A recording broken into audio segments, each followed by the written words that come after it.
Welcome to the Studio One podcast. I am Cheyenne Ortiz, alongside this week's subbing for Joey Image, Frankie Fresh. Frankie, it's good to have you here. Hey, how you doing, Cheyenne? It's good to have you here, Frankie, and my guest at this time, someone that normally I should not be standing near, at least not without a restraining order. My guest at this time, all joking aside, a pleasure to have him here. The beast of brutality, the Devils Outlaw, one of the hottest indie stars on the Northeast, Stockade. It's good to have you here, sir. Yes, sir. It's your pleasure to have me. It is my pleasure to have. What, are we kayfabing on this show? Well, Maybe not. Maybe. It is my pleasure to have you, Stock. Exactly. And you two have no relation, right? Just making sure. Not whatsoever. You asked for this time. You asked to be on a podcast. I said I'm willing to have you on any show, whether it's Studio One, the For Life podcast, whatever we're doing. How many do you have? Well, me, I do this for Ace, and then I've got my own. So I can have you on whatever you want, whenever you want to talk about anything. I try to. He's pretty occupied. I try to. And plus, I trim hedges in the meantime. Absolutely. I've seen your work. It's pretty good. Thank you. So the first thing I want to ask you, okay, and I ask everybody, how did you start in the wrestling business? Yes, like anybody else, you know, I grew up a fan, watched it as a kid. Who'd you like as a kid? When I first started watching wrestling, the very first match I actually remember watching was WrestleMania 8. I believe it was Savage and Flair. Nice choice. I think that was exactly the first match. And then after that, like, I started getting more into it. And I remember, I had to been like second or third grade. Some kid had a bunch of little figures. He had a Jake the Snake figure, and I was like, Jake's always been the guy for me. I don't know why. I don't know, probably because of the snake at first. So the Brody Hansen Foley thing, that was when you went pro, or that?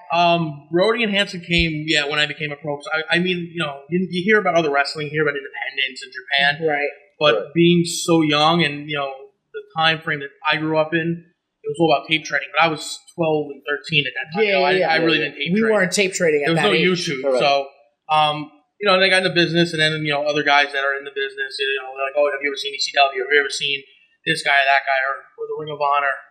And that's how it happened, man. You know, I've always been a fan of Foley. One of my favorite matches of all time is Foley and Taker in the Boiler Room. It's just the idea of it, you know, so different at the time. Which is totally overshadowed now.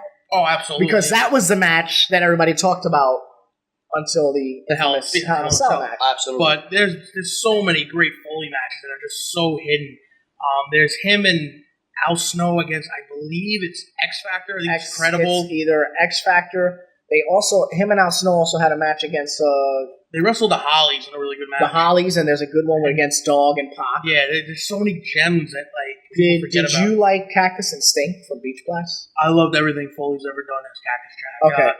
I'm of course, you know, Mankind fan, and I do love fan, but Cactus Jack is always... Absolutely. Especially Cactus Jack in ECW. There's no one better. And then, of course, The Undertaker. The Undertaker's been basically my childhood hero from the get-go.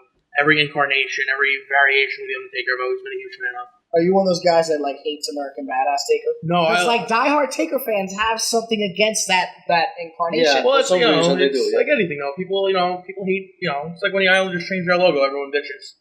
Okay. But, you know, I mean, he's Taker. He can't hate Undertaker. So you grew up a fan.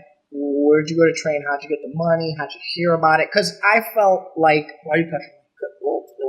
It's radio. Cheyenne, why are you touching stuff? Listen, I know we legalize same-sex marriage. Ain't nobody watching us. Why are you touching them? It's radio. Nobody knows what I'm doing. I could be pantless for everybody knows. I'm here. He's here. I'm watching it. I mean, it's like awkward. You're here to play co-host, not absolutely witness. Not go witness. for it, boy. I felt like it's one of those things like, well, you want to be a wrestler, but how did you hear about training? Believe it or not, I think it was 17. Okay. And I had the Chris Benoit DVD of all things, right?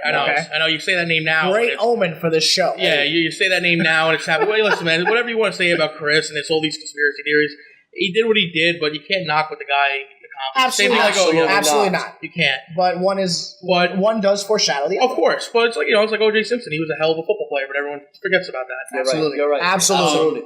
But anyway, watching the Benoit DVD, and it was basically, he was talking about how he, you know, went to independent shows and found the hearts, and I watched that, and I was like, you know what, like, because his exact words, I believe, were, I didn't want to be in my 30s going, what if?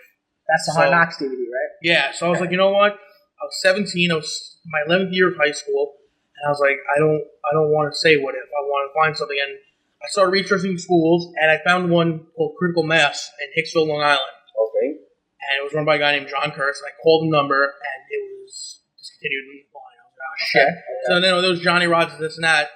I believe it was my mom somehow got a hold of Kurtz.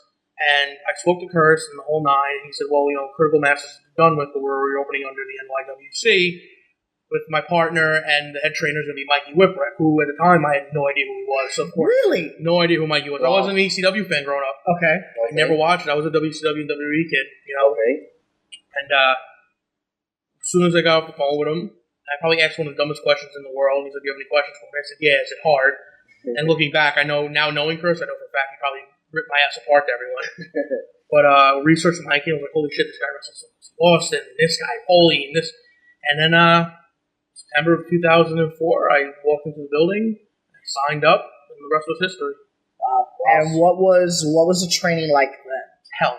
Okay. I got into the business, I feel like, at the last real tier of, like, now anyone can walk into. There's so many schools, there's so many options, and the internet's a big part of that because, back in the day, you really had to know someone that knew someone to find a wrestling school. You really had to know somebody. Absolutely. Guide you to that. And now, all you gotta do is type in pro wrestling schools, New York, and You're right. That's it. so, it was a privilege and an honor. And yeah, I hear people all the time, well, you're paying to be there. Yeah, you're paying to be there, but you're paying to learn something. You're learning crap. And you're not just learning how to be a wrestler. You're learning, you're learning the respect of the business, and it's something that's lost in wrestling. Because a lot of people come in now, and I see a lot of young kids, and it's something that's lost. So my training was rough. Is it or is it not an education?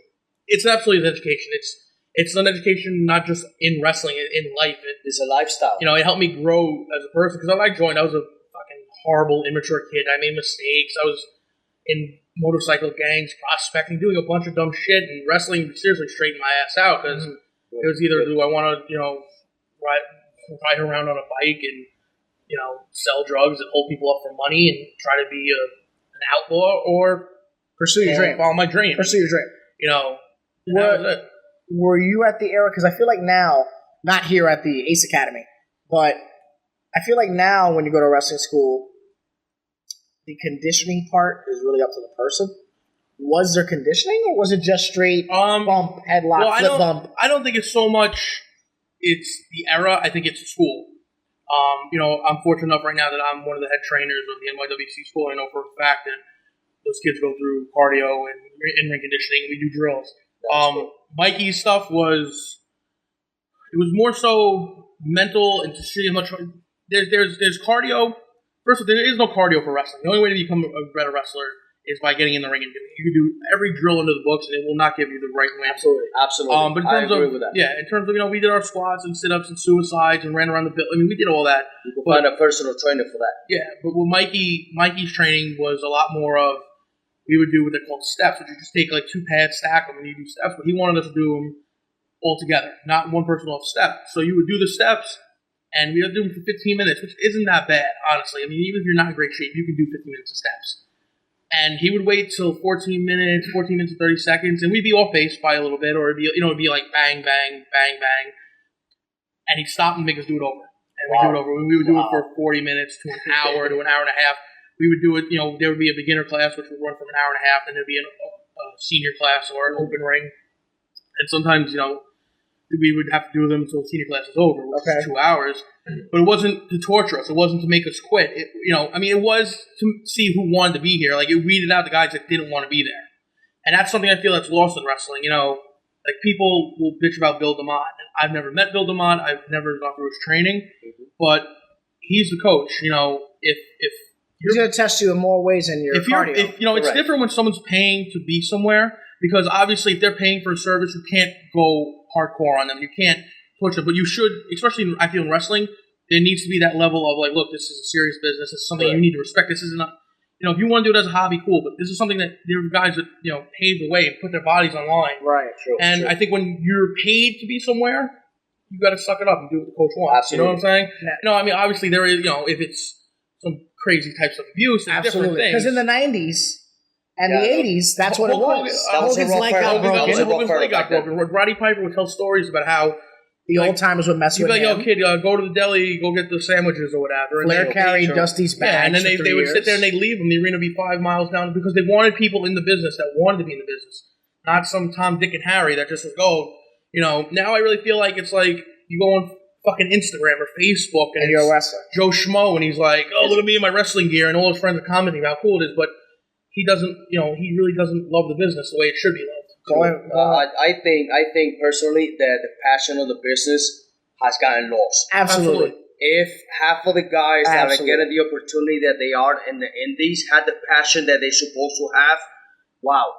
What it's not just the wrestlers. There's a lot of I would say 80% of the promoters out there are scumbags where they'll take a kid that generally wants to be a wrestler. Absolutely. Throw him, okay, he's going to pay your $2,000 or whatever it is, train. Sell me some tickets. 4 or 5 months later, kid, sell 30 tickets, you're on the show. And this kid has no idea, doesn't know a wrist lock from a wrist lock. You're right. He's out there and he thinks he's a wrestler, and then he gets in the ring with someone, maybe of me or older, and then they get their ass reamed out. True. Going back to the training, you started in 2004. The closing of WCW is still very, very fresh, and Mikey is coming off of a broken neck. So Mikey Whipwreck, your trainer, how hands-on is he in the ring? Mikey would bump, but very sparingly. Okay.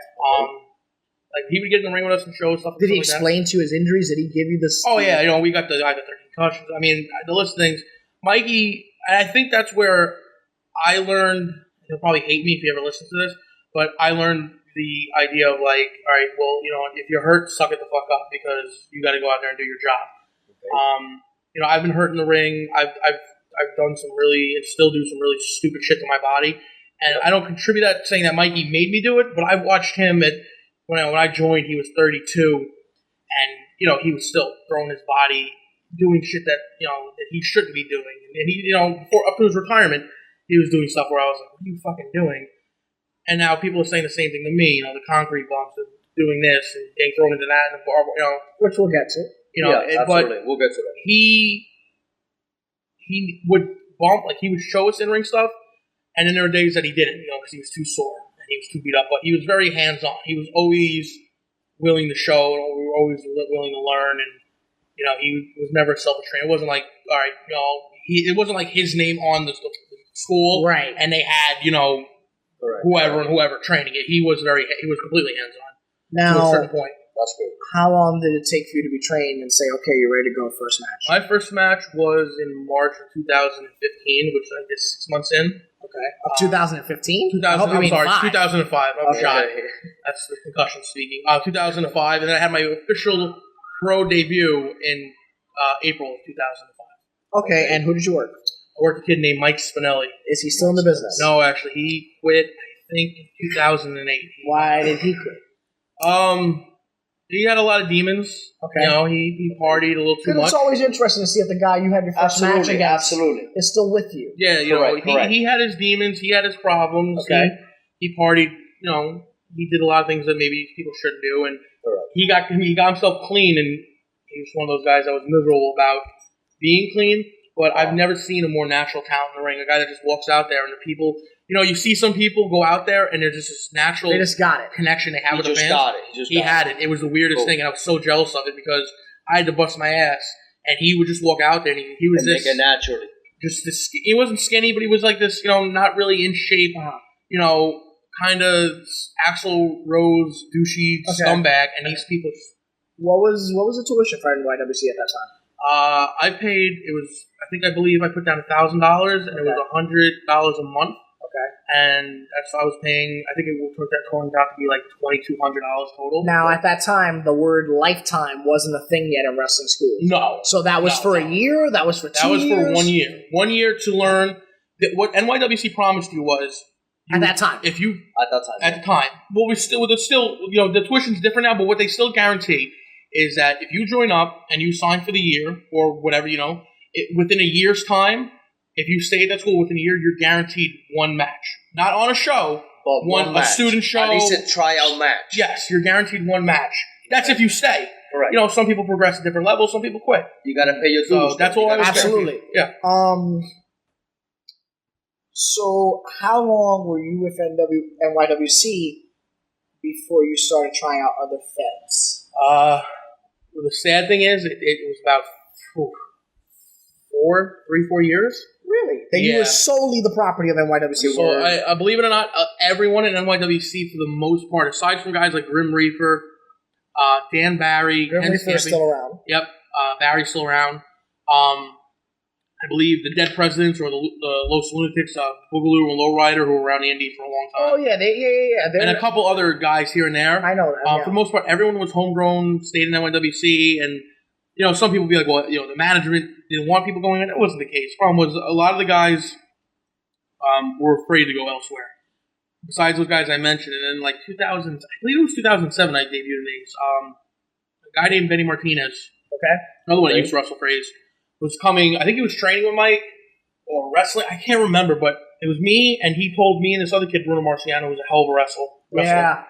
About Ace, and we were like, our exact words were like, "Fuck, man, we're sitting here fucking spinning our wheels. Like, we need to get better." And every interview and every podcast, well, even before podcast, but every interview and anything, shoots, anything you've ever heard about a guy talking about the business, like, go out and get better. Go out and get better. You're not going to get better wrestling the same people.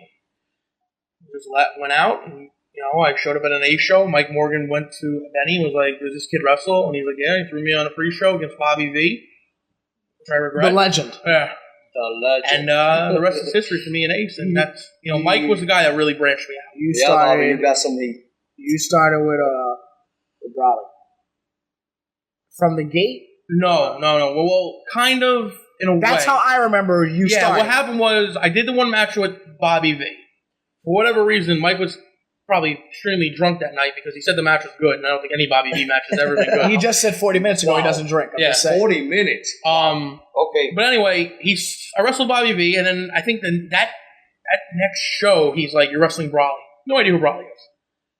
And we wrestle. Brawley goes over. Whatever. Who at that time's an icon. My respect to Brawley. I know Brawley's been around. Yeah, he was around Ace for a little bit. Absolutely, my respect. And we did the match, and then Mike, and then me and Brawley exchanged numbers, just casual.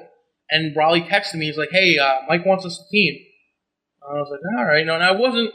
My whole point of leaving and branching out was to be a singles wrestler. I really wasn't too. I was like, I don't want to be a tag wrestler. I'm doing that. So were you tagging beforehand, and you were sick of it? I was tagging in NYWC, and you were sick of it. I just wanted to. Well, it wasn't that I was sick of it. I just wanted something else. Who were you teaming with in NYWC? A kid named Scyther, who actually wrestled for Ace, I think, 1 or 2 times. That name escapes me. Yeah, he really another one that was extremely talented. So you end up in a situation you're not crazy about. Nope. Then what happens? We ran with the tag team, and our very first match was against Gio Marenko. How do you say it? Gio Marenko? Yeah. And Thomas Rodriguez. Wow. And correct. Thomas Rodriguez. Raleigh came up with this move where we would basically lawn dart the guy. Oh, the finisher. Yeah. Well, it wasn't our finish. And we did. To me, that was the damn finish. It should have been. And I remember when he told me about it, I was like, this doesn't seem safe. This doesn't, like, he's like, well, the guy just got to grab the rope. I was like, whatever. Thomas is like 100 pounds, and Brawley at the time was close to 4, and I was about 320, and we picked up fucking Thomas. We threw him, and I mean, the kid almost went out of the ring. Win the match the whole 9, and then Jay's there, and this is my 3rd time in Ace. And Jay starts cutting a promo on more so me than Brawley, I guess because he knows Brawley, and he's like, that ripping into me. He goes, "Who the fuck trained you?" I was like, "Mikey Whipwreck," and he just stopped right there, and that was it, because Mikey trained Jay. He knew that he couldn't go into it. And I don't have heat with Jay, but it was one of the... I understand because Thomas was Jay's kid. Right. And my exact words to Jay were, that move is extremely dangerous. I didn't want to do it. And I believe he went and talked to Brawley. And we did the move, but it changed more to a pop than a straight shoot. Right. So, yeah, the way I remember it was more of a rebound move. Yeah, it was dangerous. Yeah. How long were you with Brawley? Me and Brawley were together for about 2 years. I think why it fell apart was... We were put in the Fallen with William Wyeth and Chico. J.L. Rivera, whatever the fuck his name is. Georgie. J.L. Chico. Not Chico, Georgie. Oh, J.L. Rivera. J.L. Rivera. J.L. Chico is J.L. Rivera. The living legend. Yeah. The living legend. So we were put in the Fallen, and no pun intended, the Fallen fell apart. Yes. Brawley disappeared. I don't know what happened. Georgie and Will started fighting each other, not like shoot fighting, but they got into a program, and I was kind of sitting there basically with my dick in my hand going, what the fuck am I going to do now? And then Mike came up to me and was like, all right, we're going to give you that singles push you wanted, or we're going to give you the singles run. I was like, all right, cool. And is this the origin of the Devils Outlaw thing? No, that didn't come till later. Okay, so where are you? Right now. Are you still wearing face paint? How about that? Yes, I'm still wearing face paint. Okay. Still rocking the face paint the whole 9. Still doing my own version of... Where did the face paint come from? In NYWC, I teamed up with Mikey, Scyther, this guy John Cannon, who's in Warriors of Wrestling. I know John Cannon. I think he's called the Preacher. I don't remember. He's got that. Yeah, something like it. John Cannon would paint his face like the Misfits of a skull. Right. Mikey started doing the corpse paint, and they told me and Scyther, they're like, all right, look, you guys, and there was this Crusher Dugan who's our JJ Dillon, and Foxy Dreams, who's infamous among the Ace Locker Room, and Mike Donovan. But they all painted their faces, and they were like, listen, you guys got to come up with something. And Scyther was a huge... You were doing the points. Yeah, Scyther was a huge Road Warrior, Demolition Mark, so he would do fancy shit. And I couldn't paint myself. I can't paint now. I'm a horrible artist. So I was like, fuck it, I'll just do Sting Crow shit. And that's why I just did the eyes with the lines. And then I got a little good at it, and I started getting a little fancy. And it was different, because no one really painted their face. I wasn't high on it at first, but, it's like, a new pair of pants. First you try it on. And you break them in. Exactly. But, you got to evolve from it. So I was doing that. And actually, right at the singles run is when that kind of started to go away in Ace. I kind of started slowly fading that away. Who was your first program? The first program, official feud? Yeah.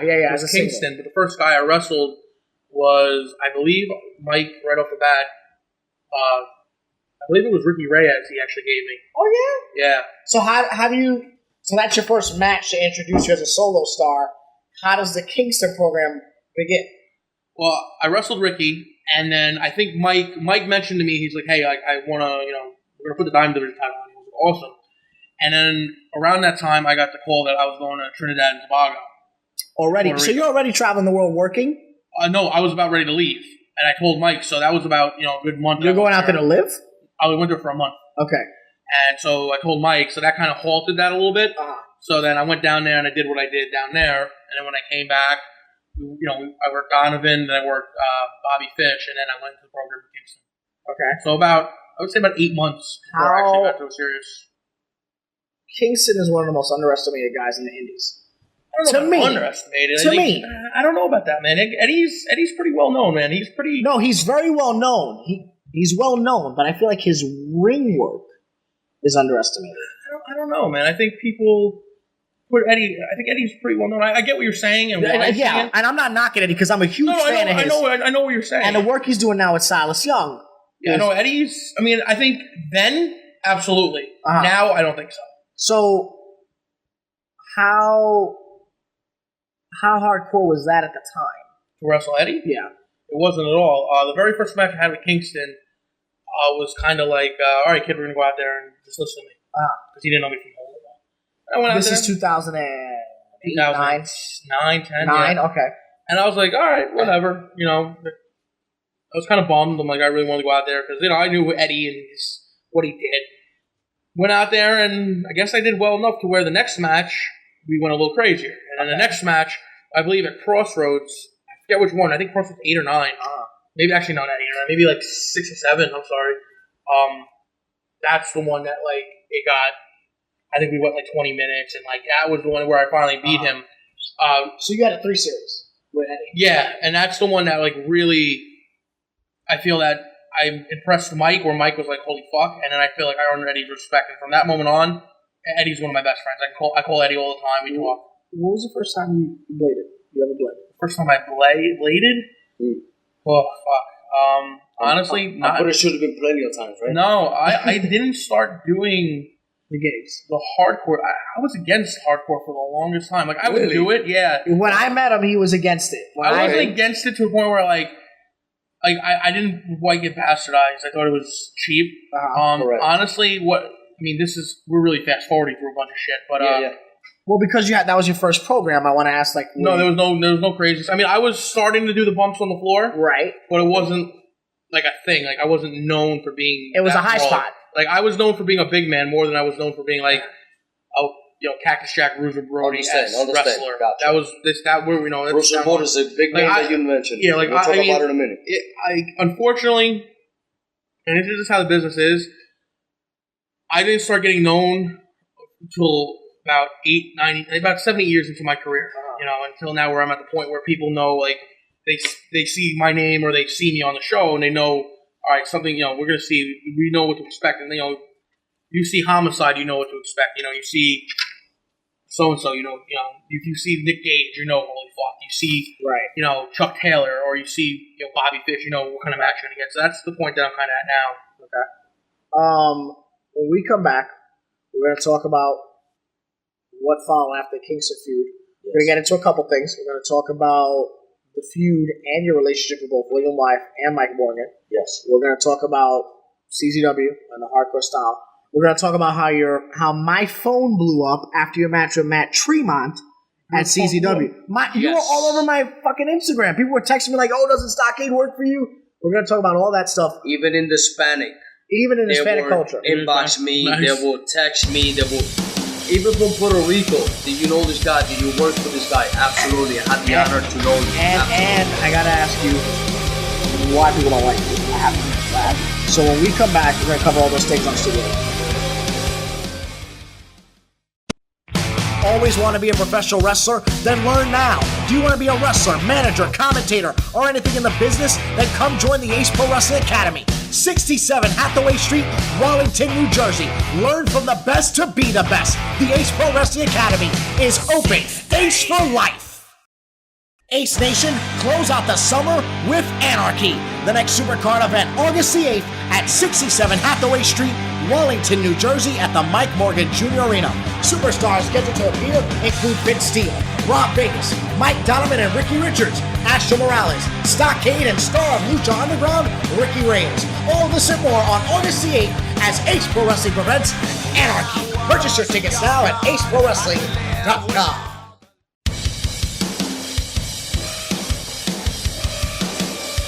And we are back on the Studio One podcast on this 4th of July weekend. Your weather report right now, 84 and violent, because I'm here with Stockade. That was fucking stupid. Is it 84? 84 and violent? Really? Listen, I didn't ask you for your opinions on the weather. I'm asking you about your career. You're the one that said the weather. All right, with that being said. I start. Professional. You just finished going with I have to take care of this. Have another drink. I'm going to. I have to enjoy this now, because then when we film in 2 weeks, you're going to beat the shit out of me. Pretty much. So you feuded with Kingston. You felt like that was a point where Mike Morgan was like, "Holy fuck, this guy can." Well, there's either the point where Mike was. I think I was at the point where either I better deliver or Mike was going to throw me out. Okay. Gotcha. What do you think was your first? If it wasn't that, your first break in Ace? Team with Brawley. Yeah. So going back I think, if I can remember correctly, we were feuding with. I think it was Johnson to Johnson. It was Tiny Johnson and Brian Johnson. And Mike, it was the first time I realized Mike's fucking out of his mind. Because he came up with the bright idea. You didn't realize that when you met him? No, because like I said, I would just come in and do the shows, and that was it. But then he called me. Raleigh called me. He was like, "Mike wants us to throw Tiny through a wall." And I was like, "What the fuck?" Have you ever seen that clip, Frank? No, I haven't. You have to. Wow, I'm looking it up right after the show. So what happened was he was remodeling. We were on, I believe, the second floor. He was going over to the bigger side where we last were. Bill's here. He's got it on his laptop. And awesome. He's like, "I want you to throw Tiny through a wall." And I was like, "This motherfucker's out of his mind." And we threw Tiny through a wall, and I cut a promo, and I just think I hit some line. I forget what it was, and Mike popped. And I think that's, I don't know, maybe I'm speaking too much, but maybe that was where I was like, maybe he's got a little faith with me. And, we were the tag champions. I think we did a good job of being, a Road Warrior-esque tag team. You guys got a lot of internet pull at that time when the internet is microscopic. Well, absolutely. There was one of those, again, this bullshit indie shit. And JP apparently felt we were ripoffs of Mac and Havoc, who were the heavy hitters at the time, which was a crock of shit. We yeah. I heard about that beef. Yeah, well, beef. It was on their side. It just, it wasn't even Mac and Havoc. Because Mike brought them in. They fucking don't care. And then Mike brings them in, and I think we did a 3-way, or we didn't really even beat them clean ever. It was a table match, and I think they put me through a table, and we did the old, pull me off. Ref didn't see a spot or whatever? Well, I went through the table, ref didn't see it, and then Brawley laid out Mac with a chair, and he was through the table. We never beat them clean, but it caused such a shitstorm to where both me and Brawley were told, "Oh, we can't be used in JP because it's just typical indie bullshit that schoolyard bullshit." Yeah, it's bullshit. Which is what happens. Business,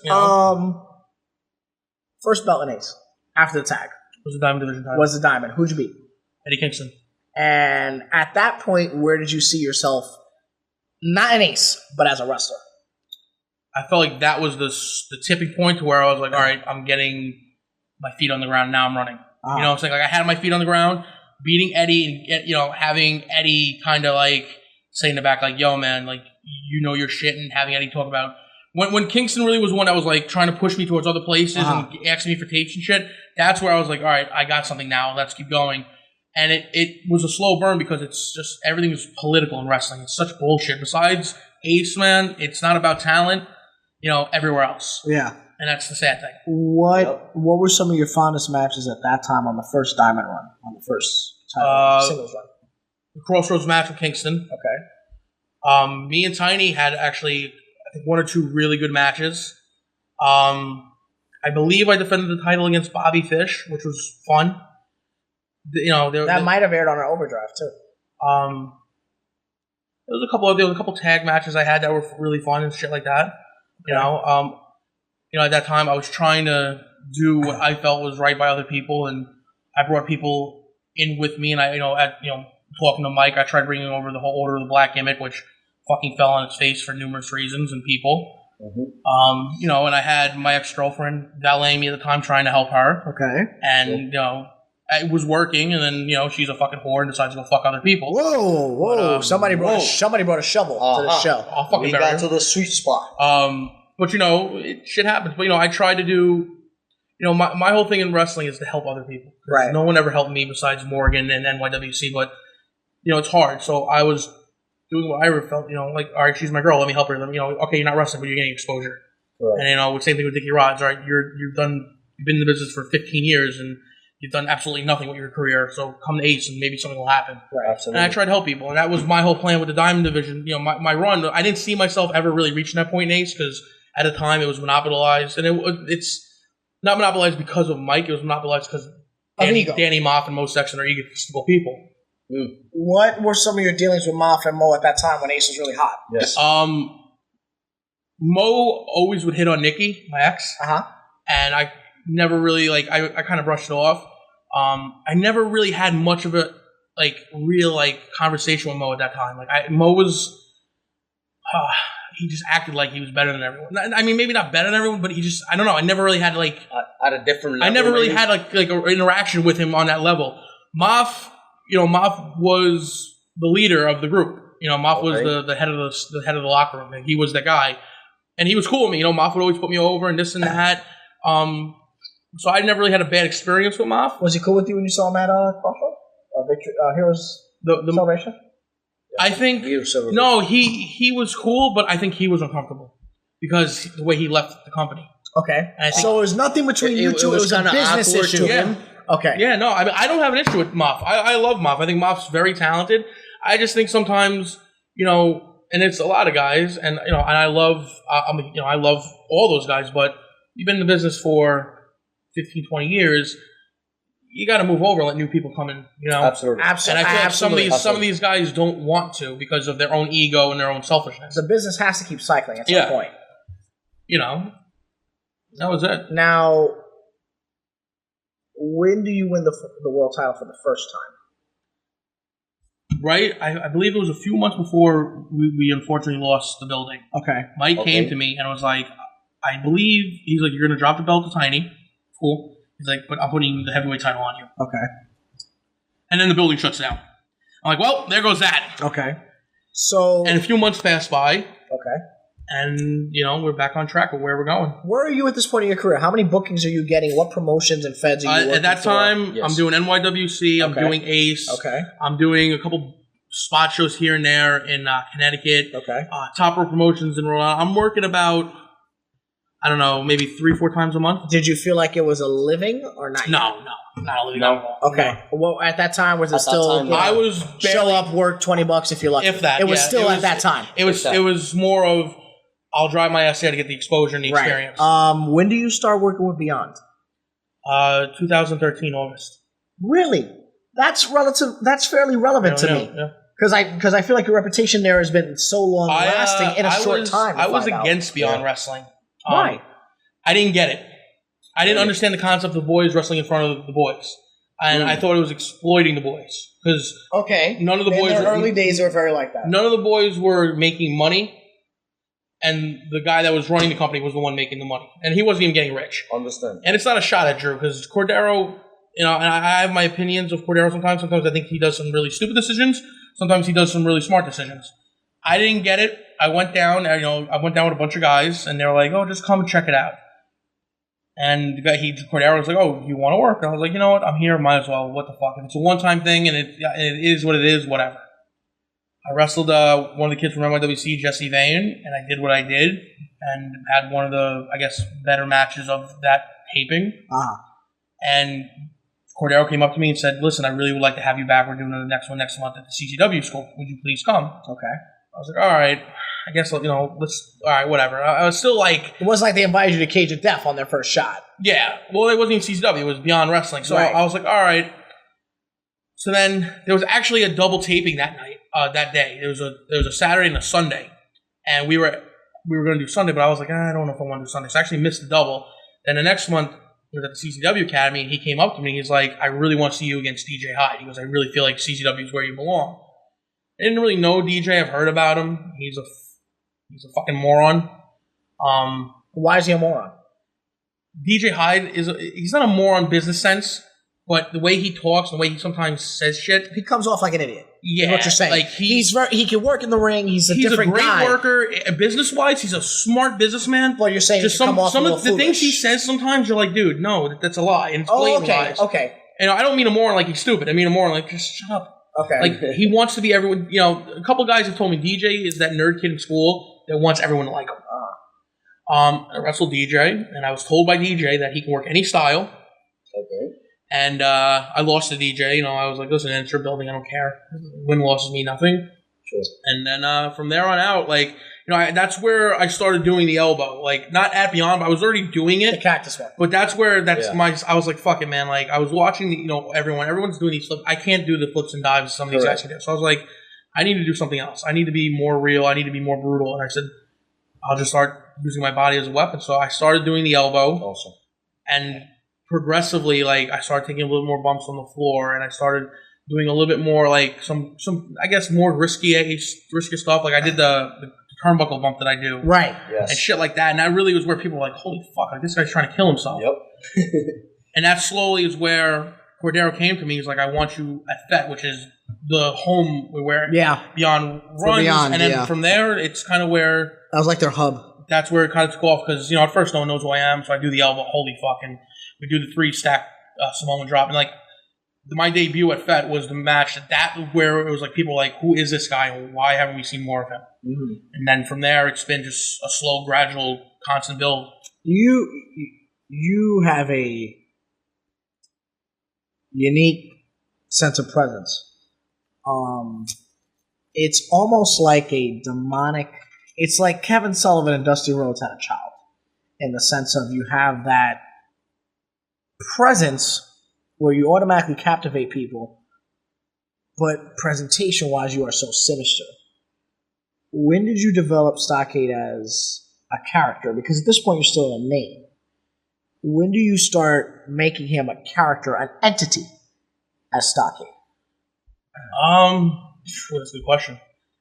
I really don't know. Honest to God. You never woke up and said, I got to kind of step this up a bit, or I knew. Because it's not like you have and I don't mean to say it destructively, it wasn't like you had tassels or straight flaming gear or shit like that. I always had the singlet, and, what really, where I guess it really sparked off was we did the whole Order of the Black in NYWC, which was one of the hottest things that company has ever done. Oh, yeah. And the Order of Black started literally that was my baby, and NYWC was just kind of like, we don't care, do what you want. And then it started getting over, and they were like, all right, this is something. They basically took what I gave them chicken salad, and they turned it into chicken shit. Is basically what my opinion. And then things started happening. So then eventually I decided that I ran its course. I was like, I want to go on my own, and that's where I was like, all right, I did the way I looked at it, Undertaker Ministry goth thing. Okay. I said, I want to... Basically, it was my way of going, okay, I did the goth Satanist shit. I said, I'm going to go and be who I am. Okay. And I was born in Louisiana. I'm a fucking redneck. I'm a whiskey-drinking, alcoholic, crazy, racist, cigar smoker. I just was like, I'm going to be me. And I started wearing the cowboy hats because I really wear cowboy hats, the straw hats, and I started wearing the flannel, and the cowbell was an homage to Hanson, and nobody was doing it, and I was like, I'm gonna be. What was different between that Fallen and the one you did in Ace? The Order of the Black and the Fallen? Yeah. No William Wyeth, which is a major thing. No. Why is that? Why is that a major thing? Yeah. No, Why? I'm just fucking. I like Will. Did you wish you would have had Will in the other entity? I love Will. I think Will is his own worst enemy. I think if Will actually had confidence in himself, Will could go so much further. No, the major differences was the Fallen, I think, was more like, I can't even put, like, I don't think it was meant to be goth. I think it was the idea of or satanic. I think it was like Will was this Lex Luthor evil guy, and we were the back, like almost like a. You were his army. Yeah, I don't think it had anything to do with like the Order of the Black. The whole idea was we were the guys that weren't supposed to succeed. The guys with tattoos and long hair, or heavy set, or the girls, and it was a different grouping of people. He pointed in, but you got the blood on your hands. Yeah, exactly. Like my whole concept was like, yeah, I was the guy saying do this and that, but I never pulled the trigger. Okay. And that was my idea. It was basically a cult, like a group of guys that were, my idea was taking Black Label Society, which is where the vests came in from, Sons of Anarchy, that whole brotherhood mentality, and and it was honestly, we were all friends. It was all, no one in that group, like we were all legitimate, like could go out and eat dinner together. We were family. Is this when you bring in to stand out of all of that? Because you're talking about between the two, the Ace rendition of the group had 3 heavyweight champions that came out of that. And to Ace historians, I know if John Harder was here. Fallen, yeah. Yeah, the Fallen, rather. If John Harder was here, he would easily say that that's probably the most influential group that Ace ever had, because he's the Ace historian. See, I don't know about that, man. Like, I think Hollywood Inc. was very influential. Okay. I wasn't around for the NBC, but I don't know about influential. Like, I mean, that's the most successful. I don't know. Like, just because we won 3, like you had 3 world champions come out of it, but does that really make it that successful? Like, I think so. I just think you had 3 talented guys in one group. This is my argument. In most indie feds, one of 2 things happens. One guy prospers. No, absolutely. Or none of them prosper. No, you're absolutely right. But 3 of the guys. I think Will in my opinion, should have been a champion a long time ago. And I think that's Will's being humble and Will's fear of, because everyone knows Mike and Will have a long history together. They're close. I know I'm breaking the 4th wall, whatever. This is already broke anyway. But it's radio. There's no walls. Just ears. So I think everyone knew. Everyone knew, and I don't think Mike really could give 2 shits.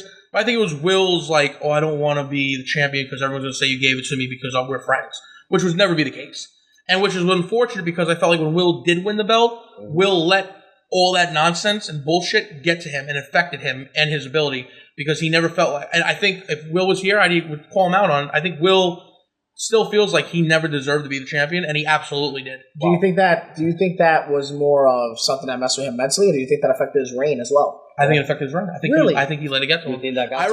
I literally remember, because around the time Will won the belt, I was going through all my personal shit with Nikki, Stephanie, and Dickie, and I was in a fucked up place. Mm-hmm. But I remember getting the phone call from Mike after I dropped the belt, like a week or 2 after I dropped the belt to Will, and Mike's like, say, hey man, can we talk? And Mike's never called me where it's been like, yo, we gotta talk. So I'm like, what the fuck? I'm thinking, oh my god, what did I do? Or is he gonna pick them over me or whatever? And he's like, were you mad or are you upset that you dropped the belt to Will? And I was like, absolutely not. I'm like, why? He goes, well, a couple people, blah, blah. And then we eventually got into it that, I told him to flat out that after the show and everyone was done, I was leaving. Mo Sexton came up to me, hugged me, and said, you're a bigger person than me. Not realizing what the fuck he was talking about. Right, because of their underlying. I'm like, I have no idea. What are you talking about? Gotcha. And then I put 2 and 2 together. I'm like, who gives a fuck? At the end of the day, it's a fake. And I'm not devaluing the title or the belt or whatever. You're saying titles in general. It's a fake title that no one. I didn't really win it. Will really didn't beat me. It's Mike's belt. Mike can walk around his house naked with it. You know what I'm saying? Which I'm sure he does. Probably does. But I wouldn't want to see that. You know what I'm saying? And like to sit there, Will. Like, look, is Will the best wrestler? Absolutely not. Is Will a hell of a talker? Absolutely. Will's a hell of a psychologist. But to sit there and say that Will doesn't deserve the belt, what defines that someone should or should not be a champion? You know what I'm saying? Right. Will busted his ass, and still does for this company more than anybody. When Mo and them left, Will was here. You know what I'm saying? And before there was a Mo, there was Will. Absolutely. So it's like, to say that is bullshit. And I think it really affected Will, and it's sad that it did. Do you think that everyone left because Will became the champion? No, I think people left because they felt like they weren't given what they felt they deserved. I don't know why Mop left. I don't know why Mo left.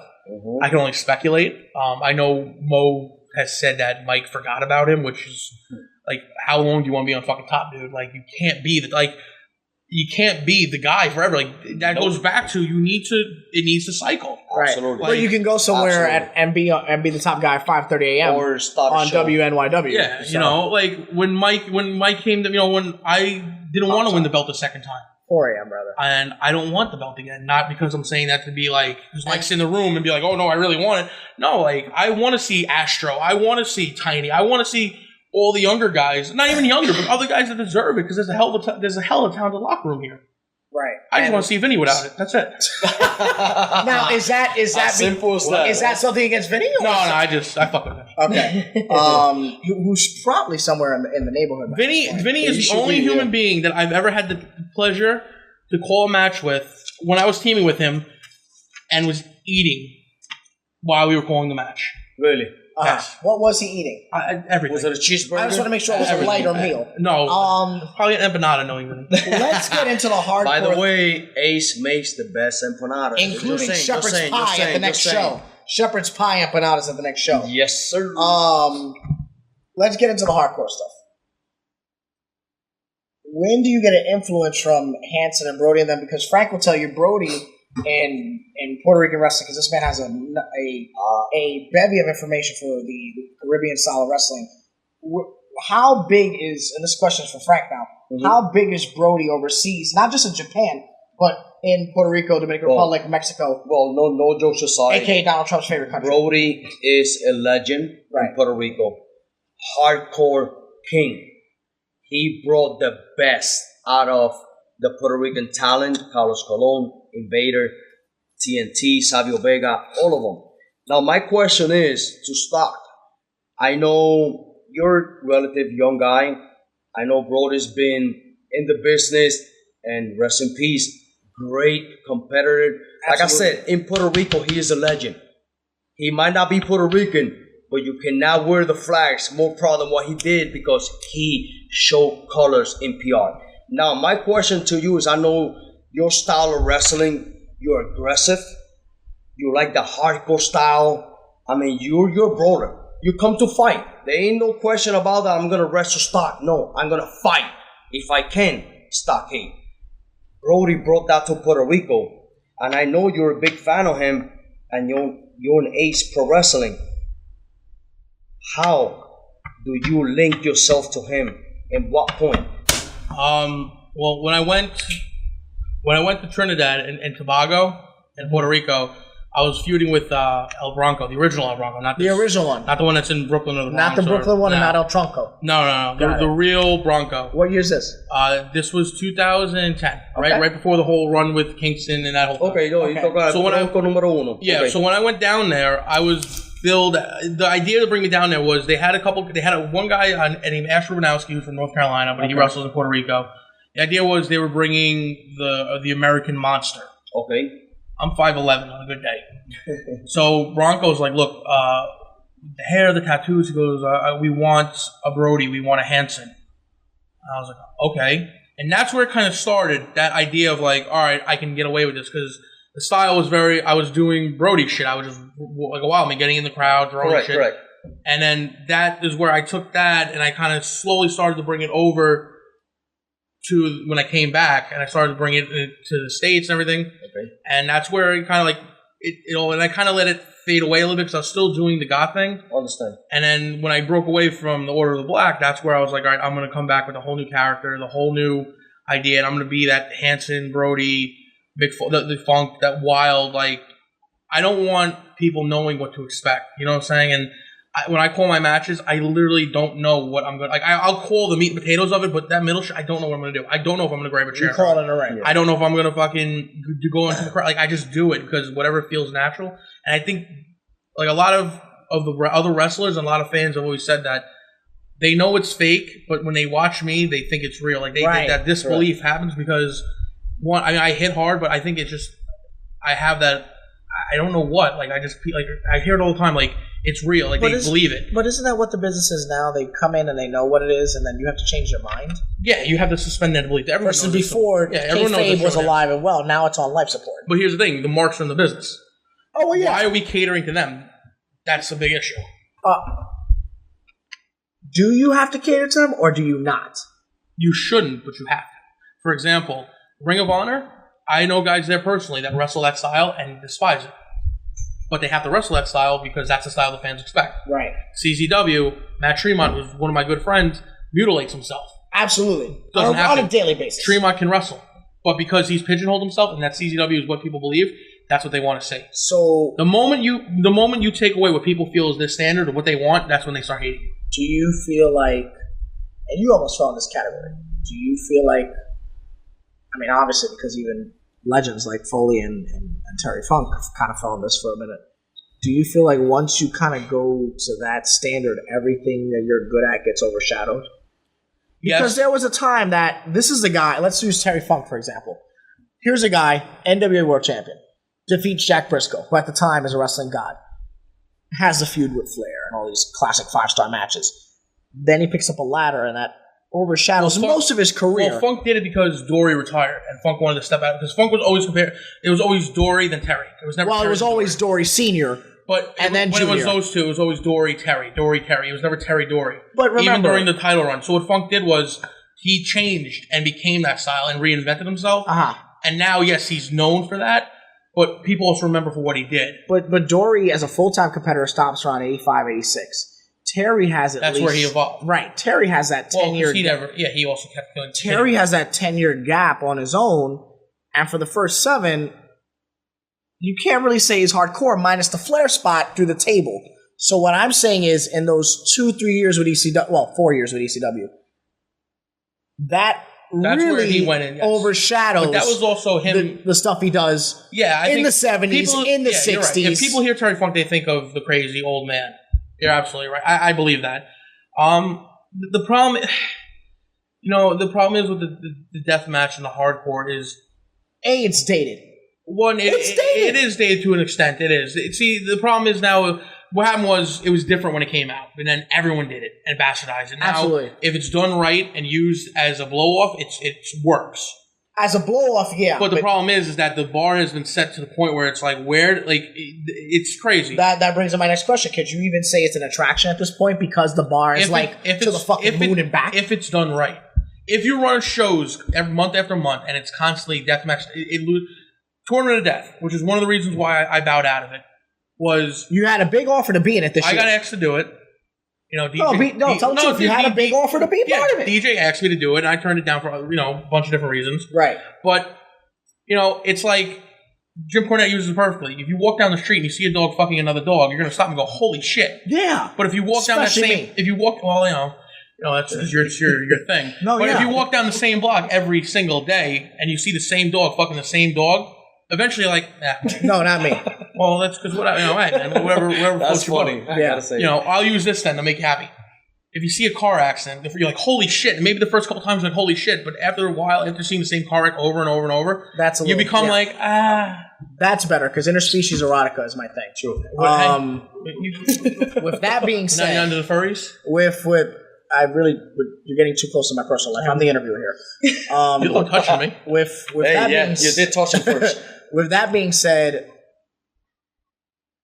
who gave you, of all these companies that you're working for at that time, who gave you, out of every place you're working, because you just had the program with CZW, which I'm really, really holding off on for reasons. Well, we can get into it. No, I have a place for what I'm getting into. Exactly. CZW, NYWC, Beyond, Ace.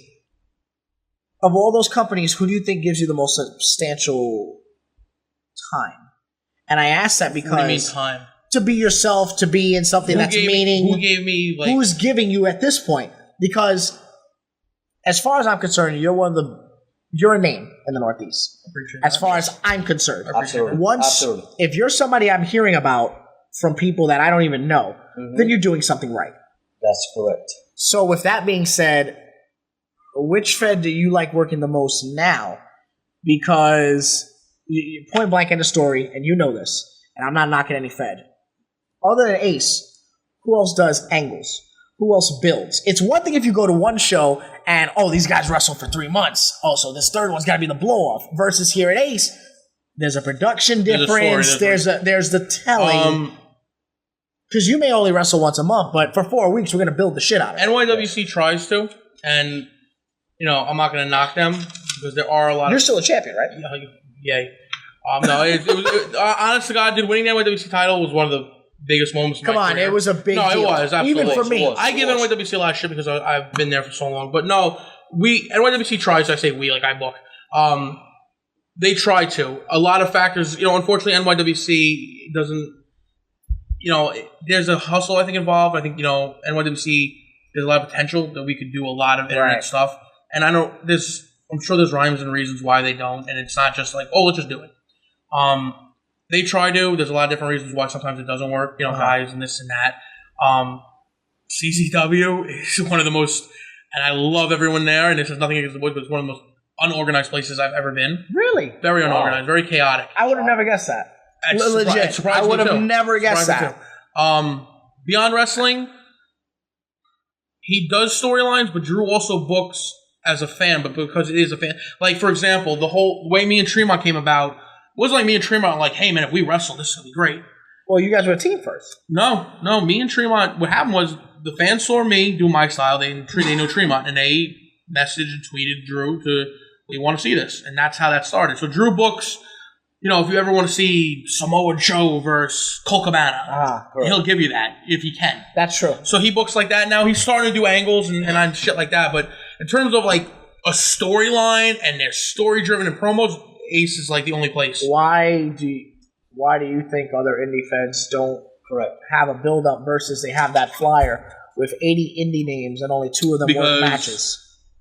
Promoters, because flyers now on the wrestling shows I'll tell you exactly look like nightclubs. I'll tell you exactly why. They're all dancers, and only 2 of them actually dance. Because this is what happens. This is exactly what happens. I would say there's a wrestler, Johnny Smith. That wrestler, what he'll do, JT Dunn and David Starr are prime examples of it. I don't fucking give a shit. They will politic their way. I need to win this. Hey, man, let me win your belt. They'll politic. Eventually what happens is, after this guy wins enough tournaments and titles, all the other promoters go, he has to be good. So then, instead of one guy working one place, you have the same fucking match every single place you go. Right. And, for example, if Mike builds me and Astro, but then me and Astro go, before we do it, we'll do it here, we'll do it here, we'll do it here, it loses its value. And that's what everyone does. Everyone does. It's already been prostituted. Everyone does the JT Dunn, David Starr. It grows. First of all, I know what's wrong. It's been talked about on the show. What is the con of having a flyer with 80,000 names and not building any new stars? Why is it that the business is in such a way where it's all draw, but no talent? Because people want to make money. All names. People think names draw, and they do to an extent. Okay, so let me ask you this now, and no disrespect. So when Jake Roberts passes away, but John Smith is the rising star, and nobody wants to build John Smith, then what? Exactly. Then what? That's the problem, and that's why the business is in the shape that it's in, because those older guys don't want to move away for the newer guys. Is it the older guys or is it the promoter? It's both. Because if you got your golden goose and he's been doing it for 15 years, he's been drawing for you, and he still is, why change that? Sure. But at the same time, if that guy gets hurt, if that guy busts a leg or whatever, you need to take a new guy and bring him to that level. Promoters don't want to make anybody. Wrestlers are making the wrestlers do it, and the wrestlers do it by they'll come into a place and they'll politic and be like, well, I need to win your belt. All right, let me win your tournament. And like I said, what happens is that they win enough belts and tournaments, even if they're the shittiest wrestler in the world, people believe that they're fucking amazing. As a world travel competitor, is that nationwide or is that here in the Northeast? I'm sure it's everywhere. But I mean, I spend most of my time here. Right. But, well, you just came back from Mexico. What was that like? Mexico? Well, where were you? The story that you were telling me the last time. Trinidad and Puerto Rico. That's different though, because that's a touring show. Everyone there is booked to be there. Okay. And guys are put in certain places. Like when I went there, I came in. I'm a foreign country. I'm the American. Everyone hates America outside of the United States. So it's you always run. And the idea was I was the guy that was running against Bronco. I came in. I wrestled Bronco's young boy, destroyed him, and I ran against Bronco, babyface heel. Obviously, for the whole tour, I'm beating the fucking Bronco until we do the blow off. If I win, Bronco's gone. If he wins, I'm gone. Right. Obviously. So and obviously you're here with me. Each tour, the way they do it is it's a story. Right. It's like month-long, 3-month-long, however long you're there for. Almost like Carnival. Exactly. It's a whole story throughout the thing. It's like a TV series, through the whole thing to the blow-off. Independent wrestling, 1 minute you could book Stockade, and I'm just using myself as an example. I've never done this. But if Mike books me and Mike goes, hey, Stock, I need you July 15th. And then CZW calls me. DJ's like, I need you July 15th. Well, if DJ's paying me 150 and Mike's paying me 100, who am I going to go to? I'm just using me as an example. Right. Me, I would always honor my first booking, and I have more. Well, that's the way it should. That's the problem. That was going to be my question to you, Stock. What do you do if you get double booked? And maybe one is less than the other, but you gave your commitment to the first one. I never try to double book myself. And I always take, I have to take NYWC over everyone else because they gave me my start. Okay. That's where your loyalty is. That's my loyalty. Okay, all right. But besides that, it is Mike. Okay. And then after that, it would be Beyond Wrestling, CZW. I know we go down. But if NYWC is just giving you a booking, but you have an angle at Ace, how does that work? Yes. It depends on what I'm doing. Right. There's been times I missed NYWC for Ace. Right. And because I've been Mike's champion or because the angle I'm doing is more important. And 9 times out of 10, they never cross each other. And Mike runs the top of the month, NYWC runs the bottom. At the bottom, yeah. Obviously now I would have to take NYWC because I'm the champion. Mm-hmm. But, I always try to honor my bookings. I have canceled bookings for other bookings. Right. I felt like I've canceled bookings before for Beyond Wrestling and CZW because I knew it was a better opportunity. Okay. It's just, you got to figure out what's best for you. Unfortunately, it's a rarity. Honestly, Drew Cordero is a great guy and he's never lied to me. Mike Morgan's never lied to me. Troy Thompson from Five Arrows Wrestling has never lied to me. DJ Hyde's lied to me, but he's lied to everyone else. So you learn who you can trust and who you can't trust. Yeah. And, for Ace, for example, if Mike said, listen, Stock, I need you to go out there, I need you to kill yourself, I'd go and do it for him. Because Mike gave me the opportunity he branched, Mike broke me out. Oh, yeah, absolutely. Yeah, a plethora of your notoriety now as a wrestler is responsible in Ace than any other Fed you're currently working or whatever the case is. My goal right now, where I'm at in terms of NYWC and Ace, is I want to see the new guys come up. I want to see the new Astro and NYWC. There's tons of I'm training the school, so I see all these kids that I have coming up. I want to see them do good, because for me, no one opened any doors for me. It's so fucking hard, man. People ask me all the time, how do I get to Beyond Wrestling? How do I get into CZW? Dude, I don't even know how I got to these fucking places. And that's honestly not true. That's not me being humble. I don't know. I don't know what I did to impress Drew Cordero. I know what happened and why I was in CZW, which is a whole story which we can get into. Uh-huh. But besides that, man, I just want to see. I want to see these places grow that I love. My goal is that when I eventually do hang it up and I do leave for whatever reason, I want the place I leave better because I was there, and not because it was me, but because I helped it grow and I helped it reach a new level. That's my goal. That is awesome. Now, when we come back, we're going to take another quick break. When we come back, we're going to talk your most recent title reign in Ace and the huge big angle with Mike Morgan Sr., the late Mike Morgan Jr., William Wyeth, the whole Midnight Rider thing. Your thoughts on that? Losing the title to Vince Steele at Centennial Field. We're going to talk Crossroads. We're going to talk Hero Celebration. We're going to talk your current feud with Asher Morales. And we're going to get into the hardcore style with Matt Tremont, CZW, when my phone fucking blew up when I was trying to have a nice dinner. Thank you for that. So when we come back, we're going to get into all that stuff on Studio One. Good. Yes. Always want to be a professional wrestler? Then learn now. Do you want to be a wrestler, manager, commentator, or anything in the business? Then come join the Ace Pro Wrestling Academy, 67 Hathaway Street, Wallington, New Jersey. Learn from the best to be the best. The Ace Pro Wrestling Academy is open. Ace for life. Ace Nation, close out the summer with Anarchy. The next Supercard event, August the 8th at 67 Hathaway Street, Wallington, New Jersey at the Mike Morgan Jr. Arena.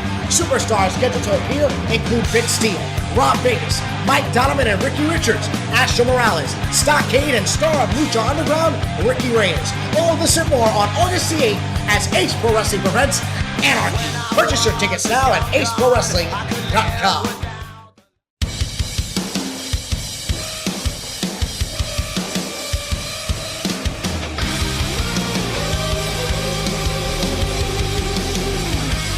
We are back, Ace Network Studio One. My guest is still the Devils Outlaw, the Beast of Brutality, Stockade. I want to tell you a mild story. I'm out having dinner one night with my lady, not a tavern on the green because she would have ran into all the trees there. But I'm having dinner with her one night at a local Spanish eatery, and I'm shocking.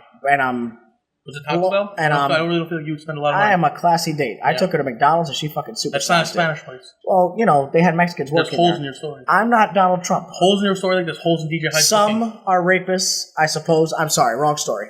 With that being said. I'm having dinner one night and I'm bullshitting in between my meal and I'm on tell Instagram. the story? I'm getting to it. Can we do a little sidetrack that you just told me that you had to shave to get your passport because you look like a terrorist? Yeah, the fuckers at CVS didn't want to give me my prescription or my fucking passport photos. But anyway, I'm a Walgreens guy now. With that being said, I'm going through my phone in the corner laughing at you, by the way. In between my meal or whatever. I don't care. He's drunk. No, I'm going through my meal or whatever the You're case may fired be. now. I probably was fired 5 minutes ago. Are you fired? I'll take a joke. Where'd you come from? Oh, no. Can you Tarantino this and start at the end and work your way to the beginning? I see what you did there. I'm going through my mail and I'm bullshitting on my phone or whatever, and all of a sudden I see pictures of you and Tremont on my Instagram and my Facebook and my Twitter, and you're covered in barbed people wire. listening at home, he's actually mega blocks acting and like streamers really and fucking dildos and stuff. So let's go to the CZW. You explain how you got there. I remember seeing you two coming out as a tandem. Well, no, see, the whole thing didn't start at CZW. What happened was Beyond Wrestling. Like I said, the fans wanted to see us wrestle. Right, correct. And what happened was we started doing a program. Okay. The program was based on the battle of the old school brawlers. Who's tougher? Who's the more badass? Whatever. It was the idea. You. Well, I think so. I appreciate it. Tremont's are extremely. Not that Tremont's not tough, but the idea was it was a throwback to Cordero wanted that. Cordero always, like you said, there was something different about me. He always said it, and he still says it. You know, everyone looks the same, but there's something different about me. Because you're legitimate. Because you're a wrestler. I've had this conversation with Mike Morgan. One of the biggest differences between you and the rest of the locker room is you're a wrestler. You don't fuck around. You come here with or without your happy face. I don't think you have one. But with or without your happy face, with your cowbell, your boots, your singlet, and all your bullshit, but you're a wrestler. You work 4 weekends a month, which in indie standards is a lot. What you represent is what people get. Exactly. Yeah. You are a wrestler to the core. So, with that being said, the idea was to do a to just letting us go and do what we do and show that the style of Brody and Hanson and Funk and those guys isn't dead. We had no plans or any ideas of going into the death match. Actually, we didn't want to because we wanted to show that I could do this style. And that it would introduce the fans that I do this style and show that Tremont doesn't have to be the blood and guts. True. So the idea was we do the match, we do a fucking time limit draw, fan shit on it, which is what you want. Come back, we do a bull rope match, and I win. Then we come back and do Tremont's match, which is fans bring the weapons, which is the Legos and a little bit of the craziness, the Legos and this and that and the bullshit. That was where I thought it was done. I was like, all right. I thought that was the blow off too. I thought that was the end of it too. What's his face? So from then the re-announcer from Jersey City Championship Wrestling. He thought that was a blow off too. I remember I have him on it. I thought that was it. We both were like, all right, cool. So then I get a phone call about a month and a half later, and it's fucking DJ Hyde. I'm like, how the fuck did you get my number? And he's like, Stockade, I want to talk business with you. Amazing. I'm like, all right, cool. Now I work for CZW like sporadically, like spots here and there. Correct. And he's like, listen, I know you've been trying to get into the company. And I was like, no, really, I'm not. And that was I never was like, would I have taken it? Did he take offense to when you said that? DJ does. I think DJ only hears what DJ wants to hear. Okay. And so he was like, look, I wanted to bring you in, and I want, we're going to team with Tremont. And I was like, fuck, that's a great idea.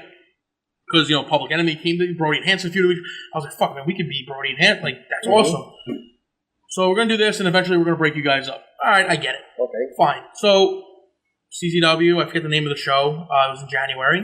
Me and Tremont we're ready to do our thing. We cut a promo together, and Rob Dimension, who's like one of DJ's right guys, great guy, was like, hey, look, it's a one and done. We're like, what? What do you mean one and done? He goes, yeah, DJ doesn't want to keep you guys around as a team. We're like, what the fuck? And like, Nick Gage is about to get right out of jail in April, and everyone knows it's going to be Nick and Matt. That's the feud. That's the money.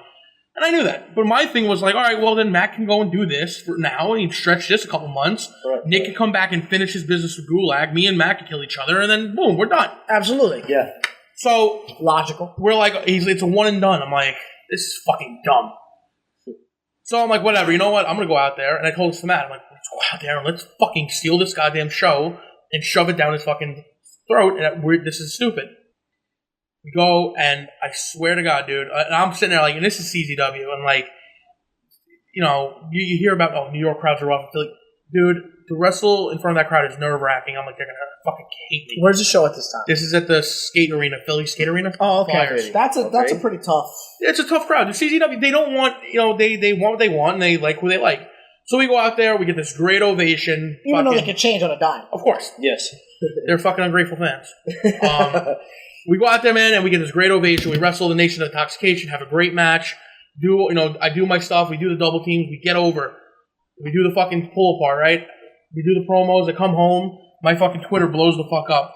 What a stupid move by CZW, breaking up the Genocide Junkies. How is this possible? Dumb, bashing DJ for breaking us up. Wow. So then he's like... Yeah, they got a lot of heat for that. Then he's like, all right, well, you guys are going to wrestle at the ECW Arena. I'm like, all right, fuck. So now here's another... I'm like, all right, I'm getting to wrestle CZW. Check that off the bucket list. Getting to wrestle in the ECW Arena. Now I'm fucking marking out because so many of the guys I've looked up to have wrestled there. That's a privilege. Then he's like, it's going to be a ultra-violent match. I'm like, all right, fuck. Well, then, if we're going to do it, let's do it. Day of the show.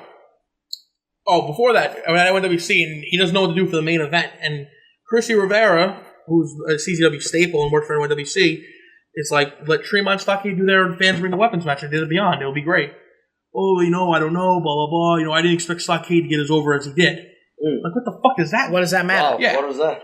So we do. Does that mean anything? I'm upset hearing that. It's stupid. It's stupidity on his part. It is. So we do we go to the arena, and I'm like, all right, cool. He goes, you're going over. I'm like, yeah, I kind of figured because I know the next month we're going to do the blow off, which is awesome. And he goes, I'm like, it's ultra violent. He goes, well, you can't go on the floor, you can't bleed, you can only use chairs. So I'm like, this is in Ratner at the arena. This is the arena. I'm like, and he's telling you can't do any of that. Yeah, and is he high? Well, it's not him. I can't blame him. It's so also the chair match. It's the owner of the building doesn't want it. You can't bleed on the floor. And I'm literally like, okay, you're promising these people ultra violent. It's like going to the movie and going like, well, you're going to see the Terminator, but Schwarzenegger's not in it. It's like, well, why go see it? Right. Exactly. So I'm like, well, we're fucked. Why you're billing this as ultra violent? So they're coming in with an expectation. So all we have is chairs. So the match sucked. From a standpoint of the actual wrestling, it wasn't bad. The spots were cool. There's some cool spots, and we got the oohs and ahs, but it wasn't what they wanted. They were expected. And then me beating Tremont and the way that the match was in that building, they fucking wanted to kill me, which is fine because I'm the heel. Okay. So the match got bad reviews because it was promised something that it wasn't. And I was like, fuck, man. Like, here's my debut, like my singles run, CZW, and I'm fucking shot from the get-go. And nothing I can do. My hands are tied, you know? And that's the thing. The fans don't know that. The fans don't know that DJ said, oh, you can't do X, Y, and Z. Partially because of the building and, whatever. So then no real barbed wire. I was like, you know what? Let's just go for it. And I pretty much said, what do you want to do for finish? I said, dude, let's just do the cinder blocks. They haven't been done in years. Let's do it. And the no real barbed wire came about. And, we had to follow Biff Busick and Sozio did a barbed wire match. Oh, yeah. Which was very highly rated. People put it over. And I think me and Matt, at first, the reviews for the match, a lot of the fans didn't like me because they're whatever, they have their opinions. And then, like, one of the comments, which I was just like, how do you even say that, was Stockade didn't bleed enough. I'm like, what the fuck does that even mean? Oh, really? Like you're in, like, that's, because Tremont, and God bless him, he'll get color, like, he bleeds like a stuffed hog. But now looking back and seeing some of the reviews and having some of the fans come up to me, the match is held in a high regard. And, a lot of people say my run CZW was just used to get Tremont over to Nick Gage, which is fine. But what I've come to find out, piece together by hearing different things, was Cordero put me over on Tremont Beyond Wrestling. You use Tremont to elevate me, which is what you're supposed to do. There's no titles there. And Tremont never cared, and nor does Tremont care, because it's business. Right. Sure. Tremont was going to be the golden goose to run at CZW. He was the guy who was going to feud with Black Sheep, so he was going to be DJ's top guy. So now what happened was... And you knew that going in? In CZW, yeah, but I knew that prior to the feud with me and Tremont. But what happened was DJ and Drew had a little pissy fight. Okay. So from what I pieced together is that I was put over on Tremont and Beyond. So then I come to CZW and Tremont's put over on me to redeem Tremont. Which, if DJ was like, look, we're going to just bring you in and we're going to use you, we got to kind of reprogram the fans that Tremont's legit and they can't have him, we got to do this program, fine. But it was a pissing contest between those two, in my personal opinion. And, one will say, one says X, the other one says Y. And honestly, the only people that lose are the fans and me and Tremont, because there is money, and I believe this firmly, there's money with the Stockade Tremont team. We did it in Beyond Wrestling, and again, we were one and done. But when we came out there, the crowd was chanting Genocide Junkies, which is a name. And DJ and Drew were like, the name is great. Like, we have everything we need to do to make this great. So what was missing? I don't know. They just won't pull the trigger. Yeah. I don't know why. I just want to make sure you know that nothing was missing. I don't think so, man. I think we have All something the there. ingredients were there. What? Just needed the boom. Absolutely. Pull the trigger. Were you... I'm going through it at that time with the Bring Your Own Weapons match on my phone or whatever. Did you feel like at the end of that match, was it worth it? Yes, absolutely. It was worth it. Absolutely. You had no The regrets barbed wire about match it. was worth it too. Absolutely. Did you feel like you were pigeonholed after that by promoters? Were you asked Yes. to continue with that match? Yeah, because I still get it now. A lot of people still see. The problem is that I try telling people that my style is the brawling physical style, but I dip my toes into that shit.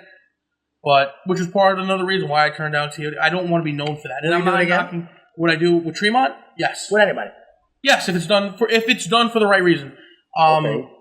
Like, you know, I begged Mike to do it with Astro and Ace, and I want to do it, not because I'm not because I'm gonna get paid more or because I'm sick and twisted, but because it's gonna elevate Astro, and it's something that Ace has never done. I'm doing an NYWC with Tremont because NYWC wants to do that match. I'm doing it beyond. I'm doing the casket match with Tremont, and that's the end. Me and Tremont are gonna wrestle one more time in NYWC. We did it at CZW. What's the date on that? It's in sometime in September. I don't know the exact date, but CZW is his home, and they got Tremont Stockade. Beyond Wrestling's the one that created the feud. They're getting the casket match, and then NYWC gets the last one ever. And I think me and him are both in agreement that we don't want to wrestle each other ever again. Not because we hate each other, or we don't. It's just that we. It's over. That's it. You know, and part of the reason the barbed wire match is DJ. You know, when the tournament death was brought up, it's like, where do we go? We were going to work each other first round. It's like, where do we go from there? Yeah. So, you know, I have respect for DJ, but he's stupid and he's insecure sometimes. You know, I've heard stories that he doesn't. You know, part of the reason why I feel I'm not there is because he feels threatened by guys that are big, and not just bigger guys that can work.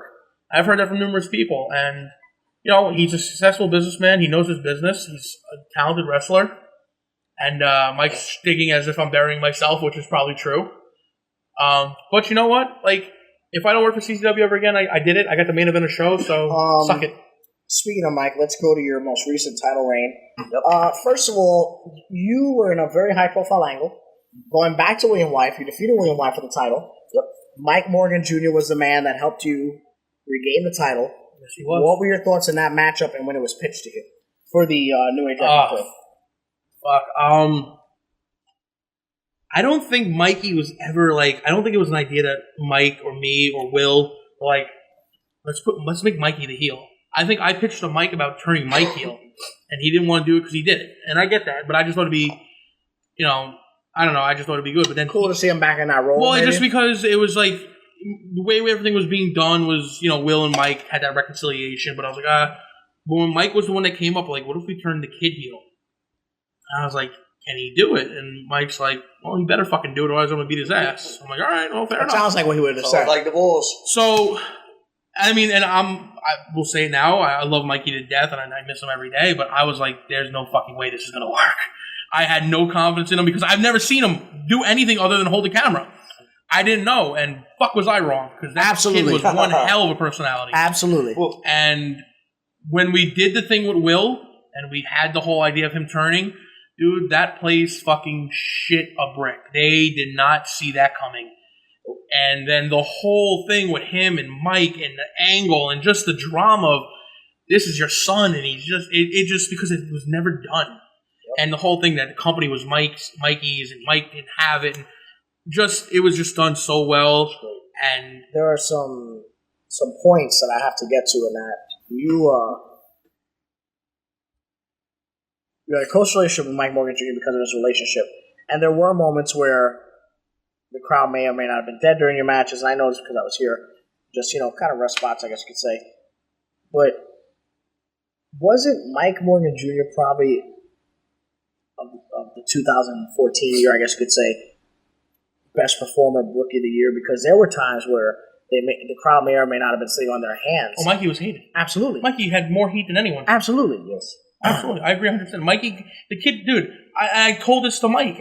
He's a natural. It was out of the blue. He could talk. He cut one of the best promos on fucking and Georgie. His theater background was great because one of the things that nobody ever noticed about Mikey, and I don't think anybody noticed. But see, the most important thing about Mikey that's never brought up is out of all of that, he did the smartest thing, and it's a lost art. A manager is parsley.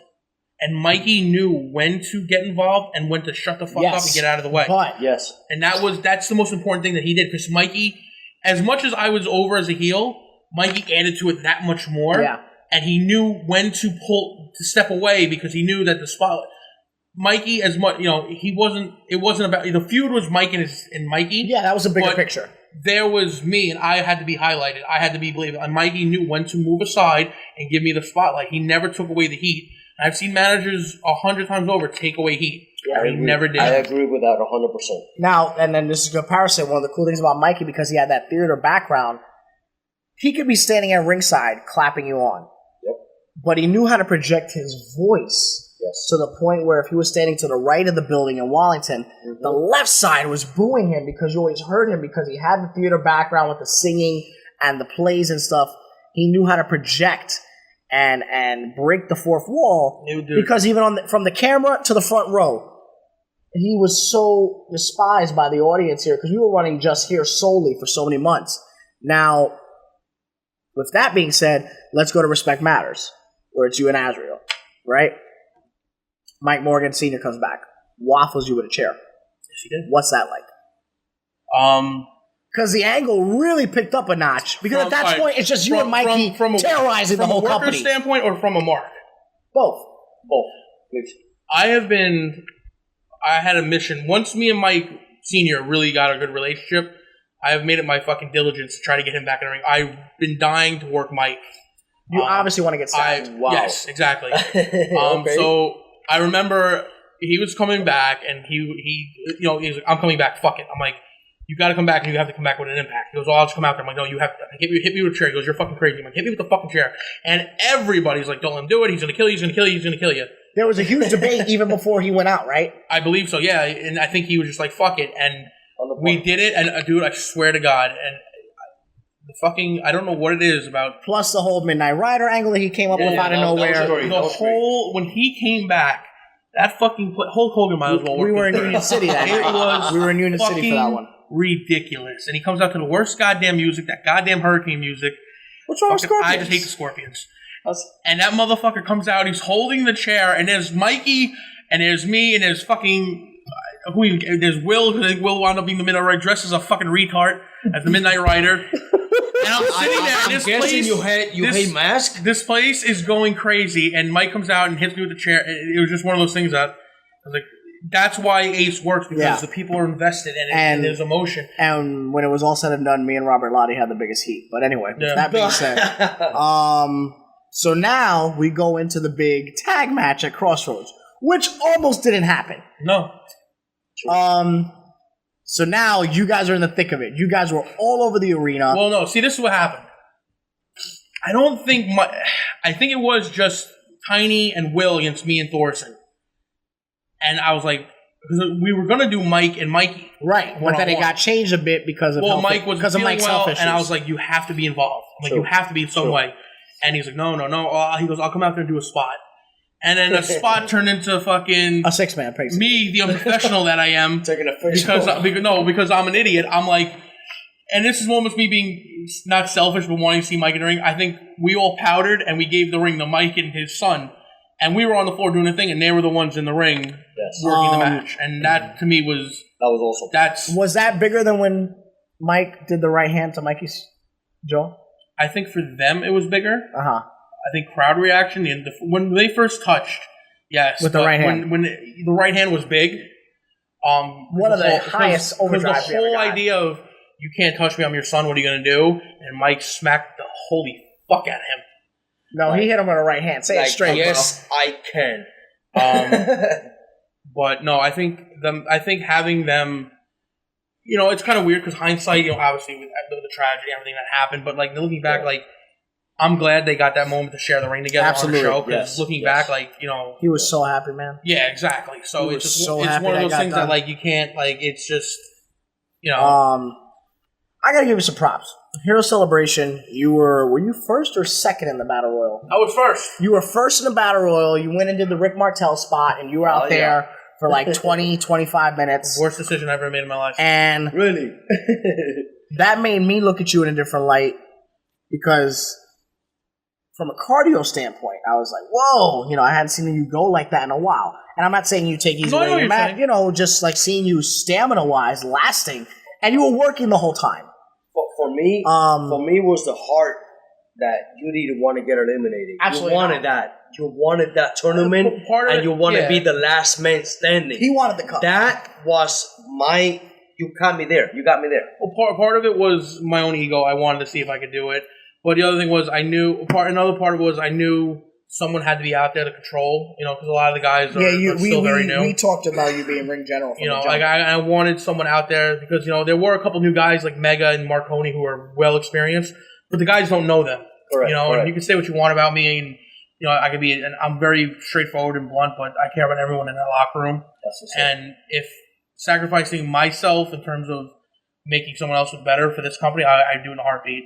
Why don't people like you? Well, I don't think it's so much people. I see that's the thing. Like, I don't think it's people don't like me. It's just I don't think people like the fact that I'm truthful. I don't go out of my way. For example, I don't go out of my way. Like, I won't go out of my way and walk up to someone and be like, you know, for example, if I said walk up to you and be like, Shane, you're an asshole. Right. I would do that because we're friends and we can joke like that. Right. But like, for example, a lot of the heat I guess I have gotten within the recent is because I was with Stephanie Colombo, which was Dickie Adams, and my best friend was Dickie Rods.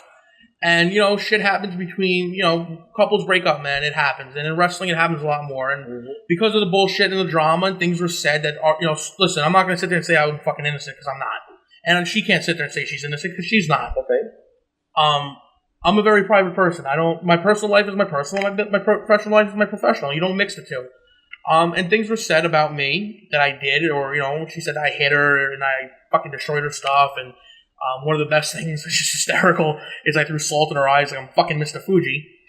Yeah, I know. Mayo Kazuma, issue a challenge. So, you know, and of course, because of the wrestling business, people are going to take sides. Yeah, of course. And because she is an attractive woman. I mean, I did date her. I was engaged to her, for fuck's sake. Guys are going to try to fuck her. So what are you going to do when you're going to try to fuck a girl? You're going to fucking... Stockade's a scumbag. Of course. And then there are issues with other, you know, promoters and bullshit that, like, Chris Levin, who runs Valkyrie Pro Wrestling, turned around and told NYWC, who was renting a license from, that he cannot work with NYWC because they work with a woman beater, and he runs a woman's company. Yeah, Meanwhile, he turned around and he beat Jessie Brooks, which is the girl he's dating. You know, he went around and smacked her around. You know, there's a bunch of shit. Like, you know, and then as far as the Rod goes, he wants to sit there and he's cut promos about me on other shows. Yes.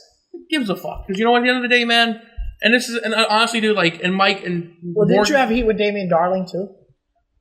See, I don't know if I have heat with Damian Darling. I've just heard I have heat with Damian Darling. You heard about it, but never got into I've heard Damian Darling's told the promoter not to book me, which is the guy that runs Superstars of Wrestling or whatever the fuck it's called, Robert Banner. Yeah. Not the black Fury, one, the white one. Robert Fury, that's what it is. There you go. Which I worked his show, worked Blake Morris, another great wrestler, had a great match. Tommy Dreamer put it over.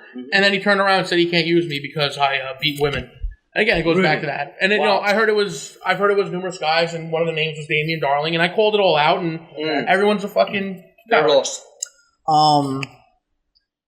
You're currently back in Ace here at the... I never left. Back in Ace now that we're running. Okay.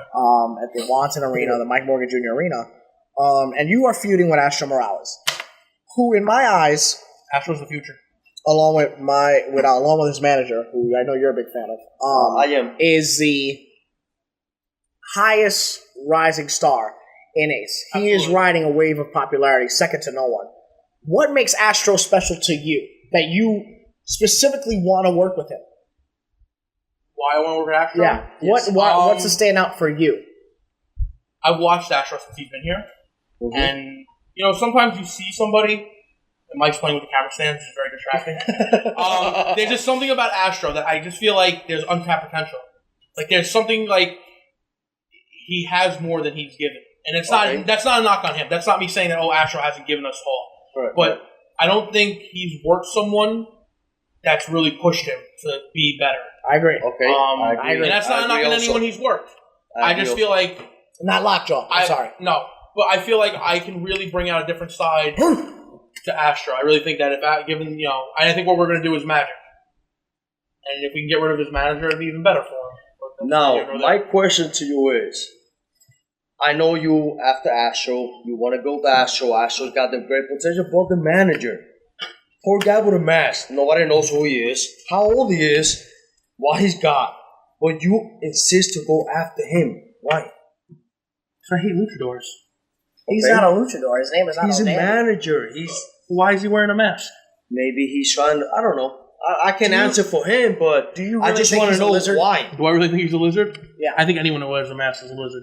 They're either a lizard or they're Batman, and he's not Batman. You know why it's funny? I gotta agree with you. I do.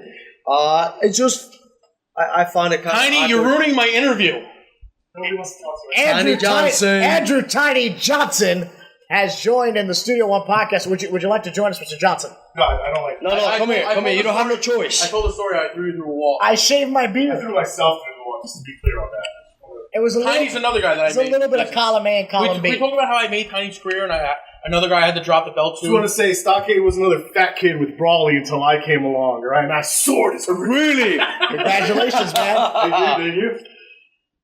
Congratulations, father. Andrew Tiny And Johnson. Papa. You know, You didn't even congratulate me. What a piece of shit, right? Right? You're a What a dad. son of a I bitch. am a dad. I just had a baby yesterday. Well, I feel bad for your son. He's like, I need to look up to him. Daughter. Diablo. You know,